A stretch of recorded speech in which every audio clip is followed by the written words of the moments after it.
साथियों नमस्कार। अ, गिरीश चंद पांडे। आज का मेरा ज्वलंत मुद्दा रायसीना डायलॉग से जुड़ा है। कुछ समय पहले रायसीना डायलॉग के 9वें संस्करण का आयोजन नई दिल्ली में किया गया था और रायसीना डायलॉग के 10वें वर्ष में प्रवेश के उपलक्ष्य में ओआरएफ ने Raisina chronicles India's global public square शीर्षक से एक प्रकाशन भी जारी किया था। 3 दिन के इस रायसीना डायलॉग में दुनिया के नीति निर्माताओं और विचारकों, मंत्रियों, पूर्व राष्ट्राध्यक्षों और शासनाध्यक्षों, सैन्य कमांडरों, उद्योगपतियों, प्रौद्योगिकीविदों, शिक्षाविदों, पत्रकारों और रणनीतिक कार्यों के विद्वानों सहित जो हैं 100 से अधिक देशों के प्रतिनिधि इसमें शामिल हुए थे और उन्होंने 6 विषयों पर बातचीत की थी। इनमें टेक फ्रंटियर्स के तहत विनियम और वास्तविकताएं, रेगुलेशंस एंड रियलिटीज, ग्रह के साथ शांति, पीस विद द प्लेनेट यानी पृथ्वी पर शांति, इसमें निवेश और नवाचार शामिल था। युद्ध तथा शांति, वॉर एंड पीस के तहत शस्त्रागार और विषमताएं, आर्मरीज एंड एसिमेट्रीज, ये विषय शामिल थे। यदि इसे हम आसान भाषा में कहें तो सम्मेलन में टेक्नोलॉजी से जुड़े नियमों, निवेश, युद्ध, विकास और लोकतंत्र को लेकर गहनता से विचार विमर्श किया गया। प्रधानमंत्री नरेंद्र मोदी ने इस 9वें संस्करण का उद्घाटन किया था। साथियों, रायसीना डायलॉग भू राजनीति और भू अर्थशास्त्र पर भारत का एक प्रमुख सम्मेलन है और यह अंतर्राष्ट्रीय समुदाय के सामने आने वाले सबसे चुनौतीपूर्ण मुद्दों का समाधान करने के लिए भी प्रतिबद्ध है। इस बार के संस्करण का विषय या कहें कि रायसीना डायलॉग 2024 की जो थीम थी, चतुरंगा, संघर्ष कॉन्फ्लिक्ट, प्रतियोगिता कॉन्टेस्ट, सहयोग कोऑपरेट और निर्माण क्रिएट, यानी इन 4 बातों पर फोकस किया गया इसमें रायसीना डायलॉग में। इससे पहले कि मैं आगे बढ़ूं, यहाँ पर ध्यान में लाना आवश्यक समझता हूँ कि आपको रायसीना डायलॉग की पृष्ठभूमि के बारे में अवगत करा दूं। रायसीना डायलॉग भारत का प्रमुख सम्मेलन है जो हर साल नई दिल्ली में आयोजित किया जाता है और वर्ष 2016 में पहली बार रायसीना डायलॉग का आयोजन किया गया था। और रायसीना पहाड़ी का नाम है और यह रायसीना पहाड़ी जो है नई दिल्ली के केंद्र में स्थित है और इस पहाड़ी पर ही राष्ट्रपति भवन और विदेश मंत्रालय स्थित है। नॉर्थ और साउथ ब्लॉक जिसे हम कहते हैं वो इस पहाड़ी पर स्थित हैं। इस सम्मेलन का आयोजन भी दिल्ली का स्वतंत्र think tank observer research foundation ORF, जिसका ऊपर उल्लेख किया है, वह और विदेश मंत्रालय, ये दोनों जो हैं संयुक्त रूप से मिलकर इसका आयोजन करते हैं। इसलिए रायसीना पहाड़ी की वजह से इसे रायसीना डायलॉग का नाम दिया गया है।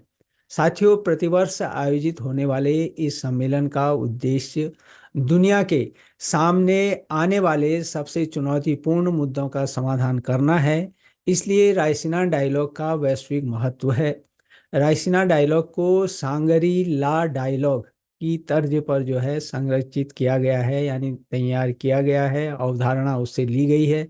सांगरी ला डायलॉग में आमतौर पर रक्षा मंत्री, मंत्रालयों के स्थायी प्रमुख और ज़्यादातर एशिया प्रशांत राष्ट्रों के सैन्य प्रमुख शामिल होते हैं और इस फोरम का नाम जो है सिंगापुर के सांगरी ला होटल से लिया गया है, जहां पर यह 2002 से आयोजित किया जा रहा है।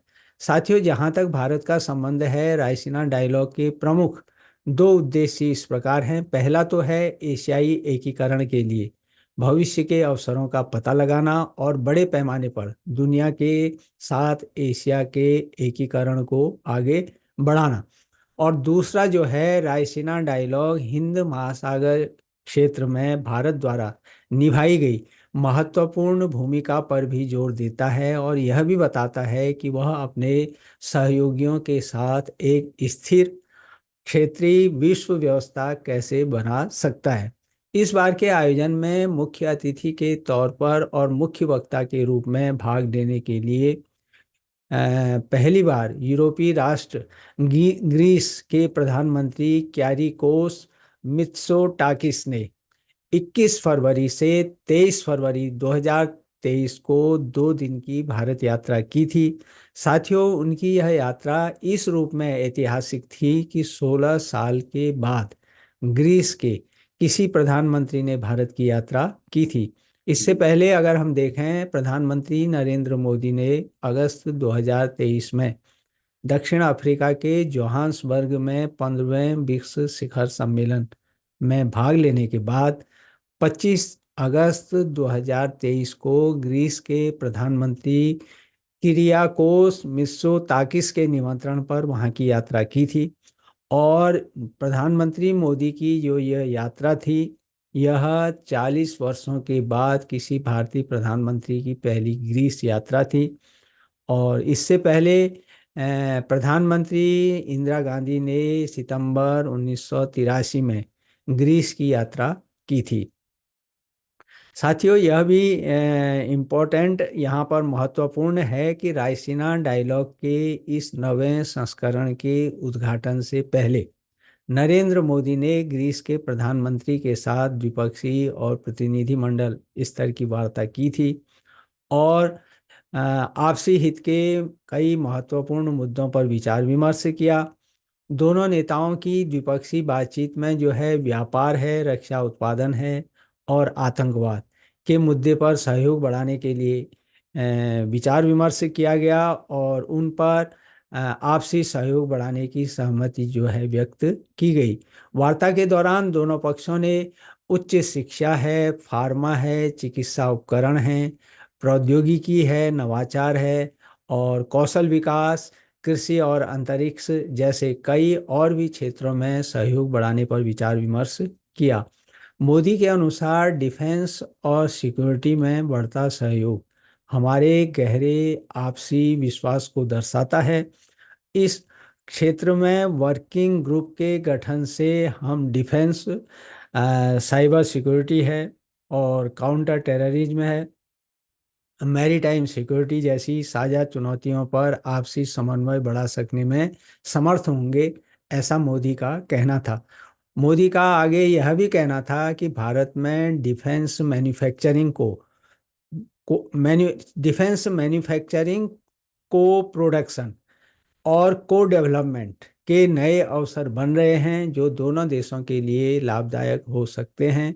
दोनों देशों के बीच रक्षा उद्योगों को जोड़ने पर बनी सहमति का उल्लेख करते हुए उनका आगे कहना था कि पोत परिवहन और संपर्क ये भारत और ग्रीस के बीच सर्वोच्च प्राथमिकता के क्षेत्र हैं। हमने अपने सहयोग को नई ऊर्जा और दिशा देने के लिए कई नए अवसरों की पहचान की। कृषि के क्षेत्र में दोनों देशों के बीच करीबी सहयोग की संभावनाएं अनेक हैं और मुझे खुशी है कि पिछले वर्ष इस क्षेत्र में किए गए समझौते के कार्यान्वयन के लिए दोनों पक्ष कदम उठा रहे हैं।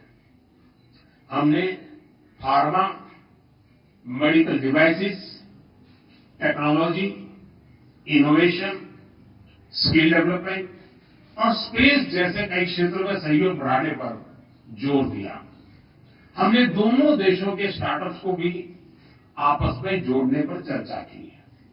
शिपिंग और कनेक्टिविटी दोनों देशों के लिए उच्च प्राथमिकता के विषय हैं। हमने इन क्षेत्रों में भी सहयोग को बढ़ाने पर विचार विमर्श किया। फ्रेंड्स, डिफेंस और सिक्योरिटी में बढ़ता सहयोग हमारे गहरे आपसी विश्वास को दर्शाता है। इस क्षेत्र में वर्किंग ग्रुप के गठन से हम defence, cyber security, counter terrorism, maritime security जैसी साझा चुनौतियों पर आपसी समन्वय बढ़ा सकेंगे। भारत में डिफेंस मैन्युफैक्चरिंग में को प्रोडक्शन और को डेवलपमेंट के नए अवसर बन रहे हैं जो दोनों देशों के लिए लाभदायक हो सकते हैं। हमने दोनों देशों के रक्षा उद्योगों को आपस में जोड़ने पर सहमति जताई है। साथियों, दोनों देशों के बीच प्रवासन और गतिशीलता साझेदारी, जिसको कहते हैं माइग्रेशन और मोबिलिटी पार्टनरशिप, का मसला भी जो है प्रमुखता से उठा। और दोनों नेता इस बात पर सहमत हुए, उन्होंने इस बात पर अपनी सहमति व्यक्त की कि migration and mobility partnership agreement MMPA को शीघ्र जो है अंतिम रूप देना पारस्परिक रूप से लाभप्रद होगा, दोनों देशों के हित में होगा। और जिससे क्या होगा, दोनों देशों के बीच कार्यबल की यानी वर्क फोर्स की जो है मुक्त आवाजाही की सुविधा उपलब्ध होगी, यदि यह एग्रीमेंट होता है तो। साथियों, ग्रीस का हिंद प्रशांत महासागर पहल यानी इंडो पैसिफिक ओशन इनिशिएटिव में हिस्सा लेने का फैसला लेना भी महत्वपूर्ण है। इससे इस क्षेत्र में शांति स्थापित करने में मदद मिलेगी।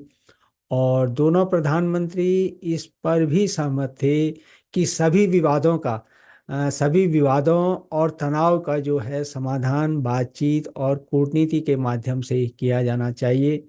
और यही जो है किसी भी विवाद और तनाव के समाधान का प्रभावी माध्यम हो सकता है। इस मौके पर प्रधानमंत्री नरेंद्र मोदी ने यूनान के अपने समकक्ष के साथ द्विपक्षीय वार्ता में भारत और ग्रीस के बीच लगभग 2500 वर्षों के व्यापारिक हैं, सामाजिक हैं तथा सांस्कृतिक संबंध जो हैं उनका उल्लेख करते हुए कहा कि दोनों देशों के बीच 2030 तक द्विपक्षीय व्यापार को दोगुना करने की प्रतिबद्धता भी व्यक्त की गई। यहाँ गौर करने योग्य है कि भारत और ग्रीस के बीच द्विपक्षीय व्यापार वर्ष 2022-23 में अगर हम देखें तो 2 बिलियन अमेरिकी डॉलर था। मित्सोटाकिस ने कहा कि दोनों देश द्विपक्षीय संबंधों को प्रोत्साहन देने और इन्हें रणनीतिक स्तर तक बढ़ाने के इच्छुक हैं।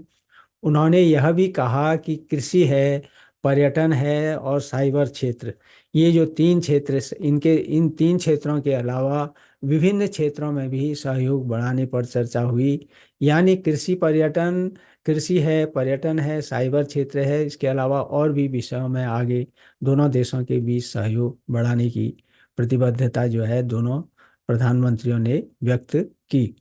The joint declaration that we signed in Athens a few months ago, and which upgraded our relationship to a strategic level, is already being put into practice. And as the Prime Minister said, we are making significant progress towards deepening the strategic cooperation in all spheres, in security and defense, investment and trade, science and technology, cyberspace, education, culture, tourism, agriculture. Greece and India are close to one another in many respects. Our shared values serve as the bridge that brings us closer. Both share, I would say, a certain ethos or dharam, as you call it. We both share. इससे पहले दोनों देशों के बीच प्रतिनिधि मंडल स्तर की बातचीत भी हुई थी और दोनों देशों के प्रधानमंत्रियों ने अपनी वार्ता के बाद संयुक्त संवाददाता सम्मेलन को भी संबोधित किया। साथियों, यहाँ ध्यान में लाना उचित होगा कि भारत अन्य उत्पादों के अलावा ग्रीस को मुख्य रूप से एल्यूमिनियम है, कार्बनिक रसायन है, मछली और क्रस्टेशियंस तथा लोहा एवं इस्पात का निर्यात करता है, जबकि ग्रीस द्वारा भारत को सबसे अधिक खनिज ईंधन है और खनिज तेल और उत्पाद सल्फर तथा एल्यूमिनियम फॉइल का निर्यात किया जाता है। तो इस प्रकार ये जो है दोनों देशों के बीच आयात और निर्यात की जो स्थिति है। गौरतलब है कि 2025 में भारत और ग्रीस के बीच राजनयिक संबंधों की 75वीं वर्षगांठ मनाने की योजना की रूपरेखा तैयार की गई है। यानी दोनों देशों के बीच राजनयिक संबंधों के 75 वर्ष 75 ईयर्स जो हैं वो पूरे होने जा रहे हैं।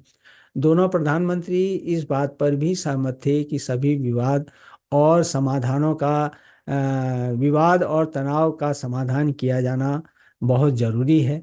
उद्घाटन सत्र में मुख्य अतिथि और वक्ता बतौर ग्रीस के प्रधानमंत्री ने कहा कि भारत विश्व मंच पर एक महान शक्ति है और शांति तथा सुरक्षा के लिए महत्वपूर्ण सहयोगी भी है।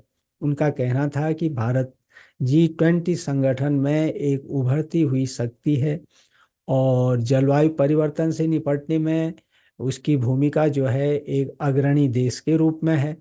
और यहाँ यह ध्यान में लाना आवश्यक होगा कि ग्रीस स्वयं भी G20 का सदस्य देश है।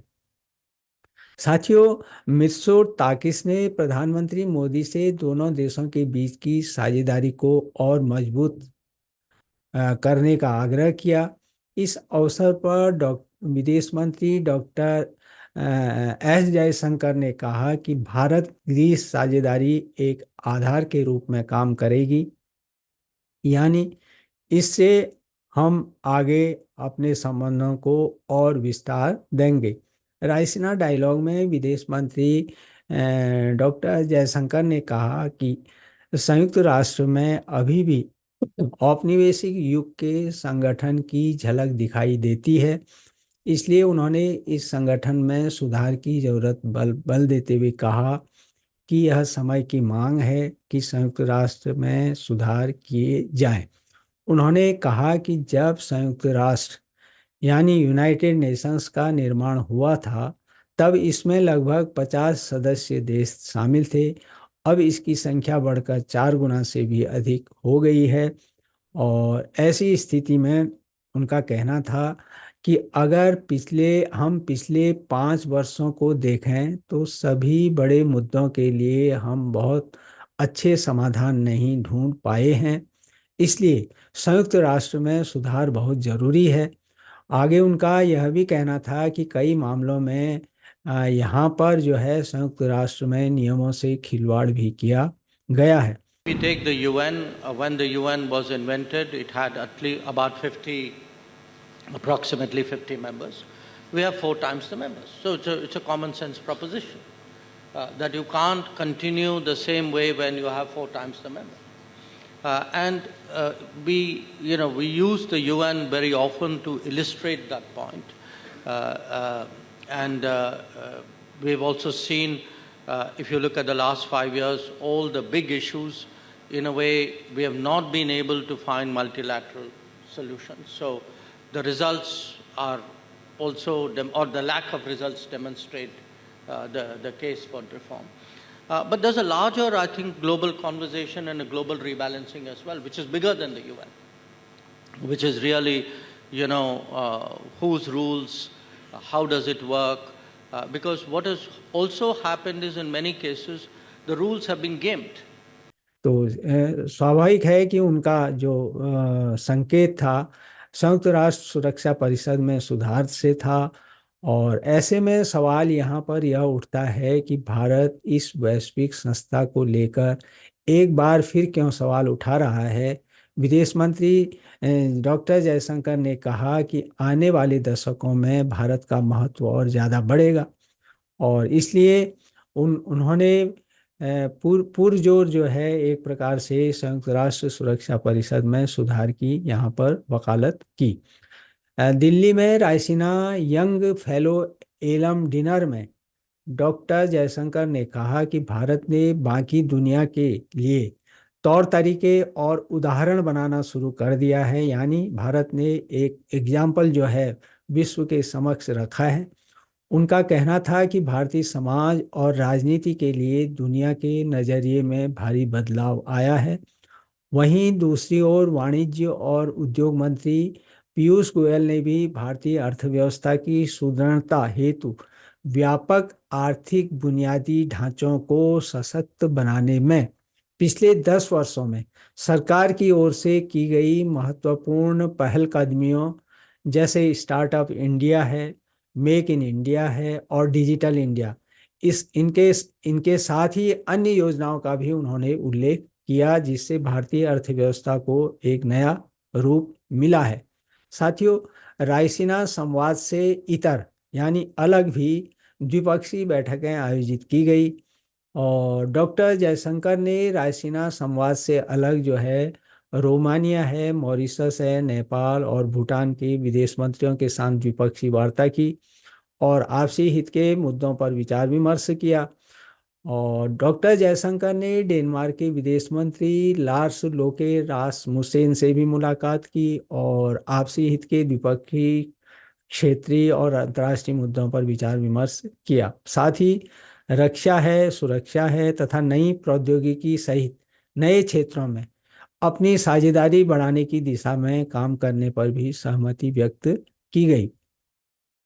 रक्षा मंत्री राजनाथ सिंह ने नीदरलैंड की रक्षा मंत्री काजसा ओलेंग्रेन के साथ द्विपक्षीय बैठक के इस दौरान हिंद महासागर क्षेत्र में समुद्री सुरक्षा बढ़ाने के लिए मिलकर काम करने के प्रति अपनी इच्छा व्यक्त की और समुद्री तथा औद्योगिक क्षेत्रों में अपनी द्विपक्षीय रक्षा सहयोग को विस्तार करने की प्रतिबद्धता भी जताई।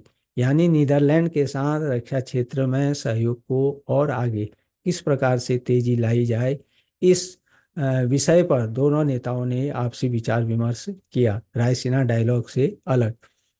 साथियों, इसमें कोई दो राय नहीं है कि प्रतिवर्ष रायसीना डायलॉग के आयोजन से भारत की जो है दुनिया में एक अलग पहचान बन रही है।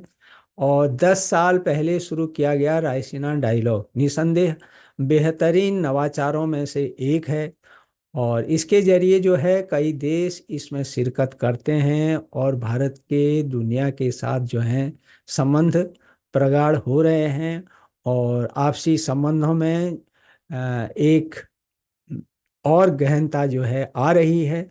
यह भारत की कूटनीतिक क्षमता को भी बढ़ाता है। इसलिए जैसे जैसे इसका महत्व बढ़ता जाएगा, यानी रायसीना डायलॉग का महत्व बढ़ता जाएगा, हम अधिक से अधिक विश्व के प्रमुख लोगों को आकर्षित करते रहेंगे, जिससे रायसीना डायलॉग जो है देश के लिए वैश्विक चर्चाओं का एक प्रमुख मंच बन जाएगा और भारत ऐसे लोगों के विचारों से न केवल लाभान्वित होगा बल्कि अपने अनुभवों को विश्व के साथ भी साझा करने में समर्थ होगा।